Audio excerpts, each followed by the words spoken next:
વાલી મિત્રો અને વિદ્યાર્થી મિત્રો, શ્રીજી શિક્ષણ યુટ્યુબ ચેનલમાં આપ સર્વેનું હાર્દિક સ્વાગત છે। ધોરણ 10 ના વાલી અને વિદ્યાર્થી મિત્રોને એક સળગતો પ્રશ્ન એટલે કે ધોરણ 10 પછી શું કરવું? સાયન્સની પસંદગી કરવી, કોમર્સની કરવી કે આર્ટ્સની પસંદગી કરવી?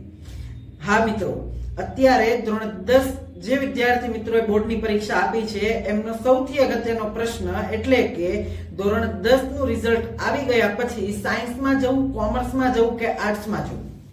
આજના વિડીયોની અંદર આપના આ પ્રશ્નનો જવાબ મળવાનો છે।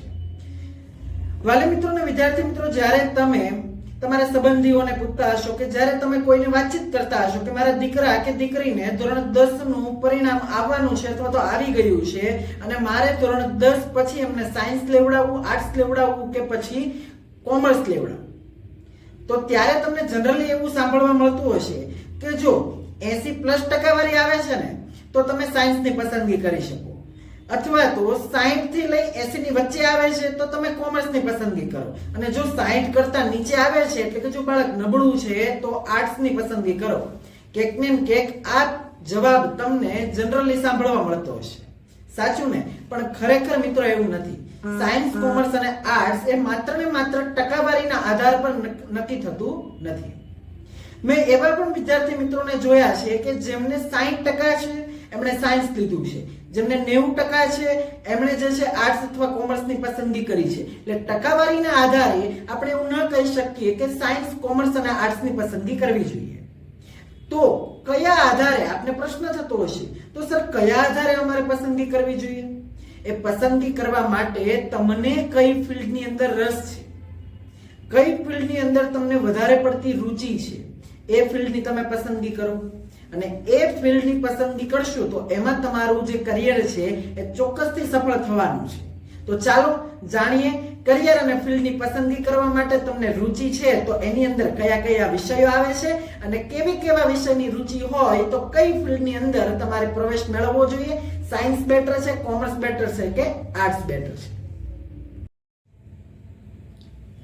જે વિદ્યાર્થી મિત્રોને સાયન્સ લેવાની ઈચ્છા છે, સાયન્સ ફિલ્ડની અંદર પોતાનું કરિયર બનાવવું છે, તો એવા વિદ્યાર્થી મિત્રોને પહેલા મારે એટલું જ કહેવું છે કે પહેલા જાણો કે સાયન્સની અંદર કયા કયા વિષયો આવે છે।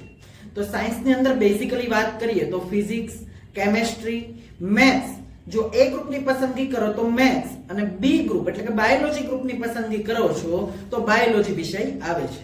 મોસ્ટલી કોમન ઇંગ્લિશ અને અધર જે સબ્જેક્ટ છે કમ્પ્યુટર, સંસ્કૃત એ કોમન સબ્જેક્ટ છે સાયન્સ સ્ટ્રીમ માટે। તો સાયન્સમાં જે વિદ્યાર્થીઓ કરિયર બનાવવા ઈચ્છે છે એ વિદ્યાર્થી મિત્રોની અંદર કઈ રુચિ હોવી જોઈએ, કેવું કામ કરવાની પસંદગી હોવી જોઈએ, કે કેવા વિદ્યાર્થીઓએ સાયન્સની પસંદગી કરવી જોઈએ? ફિઝિક્સ, કેમેસ્ટ્રી, બાયોલોજી, મેથ્સ છે શું? સાયન્સનું મૂળ નીવ શું છે? એના પર આપણે વાત કરીએ। તો જે વિદ્યાર્થી મિત્રોને નવું રિસર્ચ કરવામાં પસંદ હોય, નવું રિસર્ચ કરવું ગમતું હોય, કંઈક નવું જાણવાની ઈચ્છા હોય, કંઈ પણ કામ કરીએ છે, સાહેબ આ કામ આવી રીતે કર્યું, જો આવી રીતે કરીએ તો શું પરિણામ આવે, આ કામનું પરિણામ શું આવશે, આપણે આ કામ કરીએ છીએ તો એને ઓછી સમયમાં કઈ રીતે કરી શકીએ?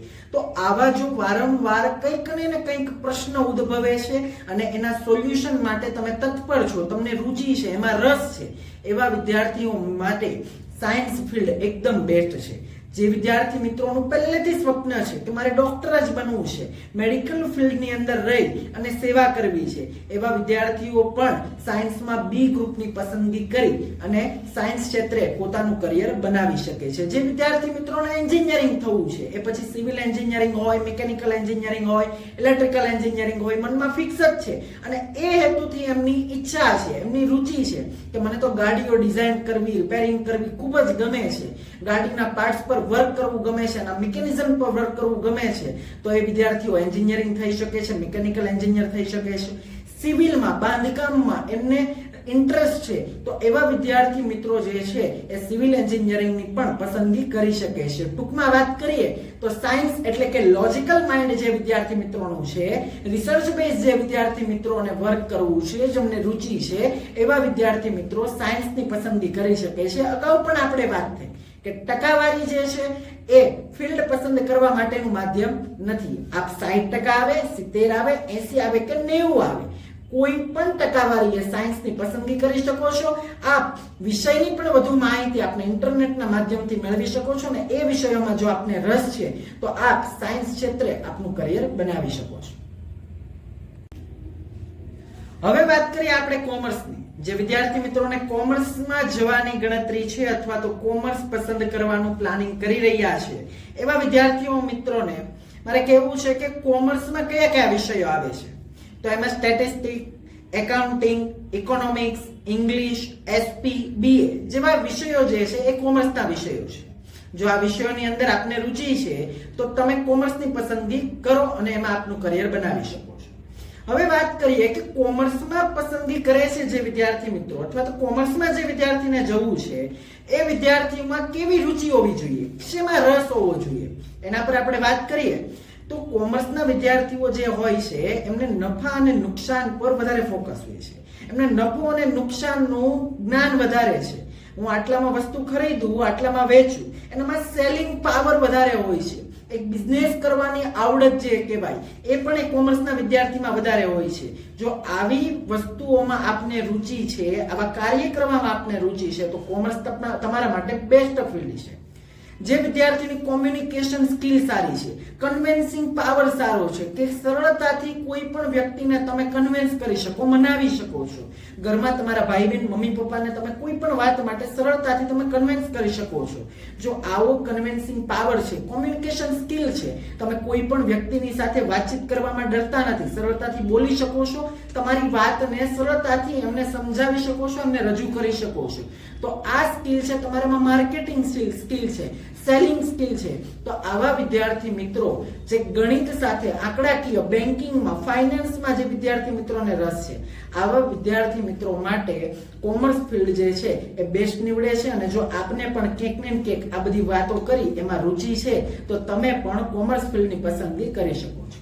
જે વિદ્યાર્થી મિત્રો આર્ટ્સ ક્ષેત્રે પોતાનું કરિયર બનાવવા ઈચ્છે છે એવા વિદ્યાર્થીઓ માટે કે આર્ટ્સમાં કયા કયા વિષયો આવે છે. જ્યારે 11 આર્ટ્સ આપ પસંદ કરો છો તો આર્ટ્સની અંદર કયા વિષયો આપે ભણવાના છે. આર્ટ્સની જ્યારે વાત કરીએ તો આર્ટ્સની અંદર જનરલી હિસ્ટ્રી છે, પોલિટિકલ સાયન્સ છે, ઇંગ્લિશ છે, સોશિયોલોજી છે, સાયકોલોજી છે. તો આવા બધા વિષયો જે છે એ આર્ટ્સની અંદર આપે ભણવાના હોય છે. હવે વાત કરીએ કે આર્ટ્સનો જે વિદ્યાર્થી છે એને કઈ કઈ રુચિ હોવી જોઈએ, કયા ક્ષેત્રે રુચિ હોય એવા વિદ્યાર્થી મિત્રો આર્ટ્સની પસંદગી કરી શકે.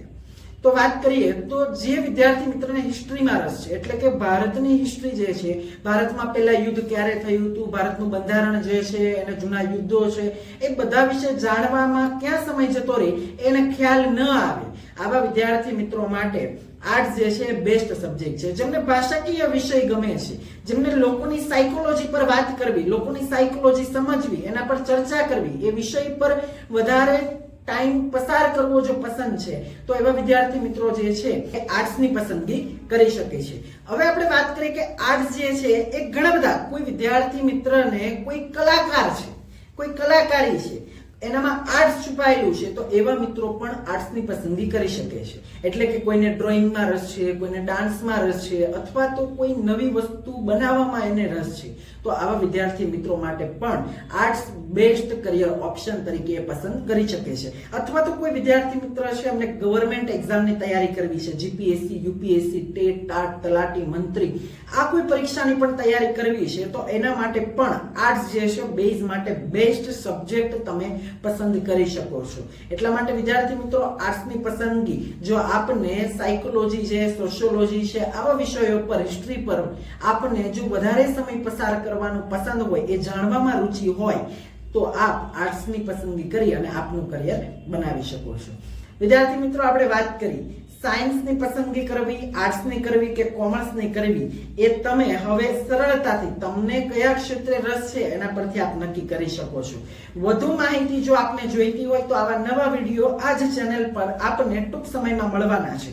આપ કોમેન્ટ કરી અને ચોક્કસથી જણાવી શકો છો કે આપને જો હજુ કોઈ મૂંઝાવતો પ્રશ્ન છે તો આપ કોમેન્ટ કરો અને એ પ્રશ્નનો જવાબ વિડીયોના માધ્યમથી બહુ જ જલ્દી અમે શ્રીથી શિક્ષણ યુટ્યુબ ચેનલની અંદર અપલોડ કરીશું અને આપના તમામ શૈક્ષણિક જે પ્રશ્નો છે એનો સમાધાન આપીશું. ટૂંક સમયમાં ફરી મળીએ. એ પહેલા નવા વિડીયોને આપ પ્રથમ નિહાળવા માટે મારી યુટ્યુબ ચેનલ શ્રીથી શિક્ષણને સબસ્ક્રાઇબ કરો અને આપના ઉજ્જવળ ભવિષ્ય અને શિક્ષણની શરૂઆત કરો શ્રીથી.